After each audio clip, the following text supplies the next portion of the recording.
Hi అండి, అందరికీ నమస్తే. ఈరోజు ఇంటికి రాగానే మావిడ నా కోసం ఏదో స్పెషల్ చేసింది. చూడండి, దీన్ని ఏమంటారో ఏమో నాకైతే తెలియదు. ఏమంటారు విజయ దీన్ని? రాగి పాలు. ఏవో రాగి పాలు ఉండదంట.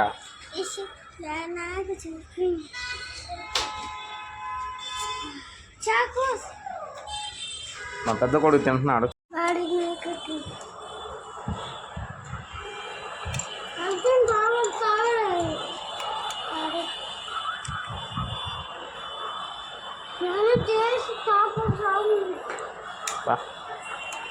ముందు అసలు చేసిన వాళ్ళు తినాలిగా.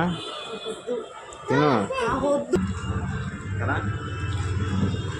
వీటి టేస్ట్ సప్పగా ఉంది, పాలు మాత్రం తీగా ఉన్నాయి. ఒక ఉండ రాగి ఉండ తిని ఆ పాలు 2 స్పూన్లు తాగితే లెవెల్ అయిందండి. టేస్ట్ మాత్రం సూపర్ ఉంది. మీరు ట్రై చేయండి. ఫుల్ వీడియో కావాలంటే కామెంట్లో చెప్పండి, తప్పకుండా ఫుల్ వీడియో చేస్తాను. నాకేం చిన్నగిచ్చి కిందకిచ్చి ఇదేం పెద్ద కింద ముంచుకుంది అండి.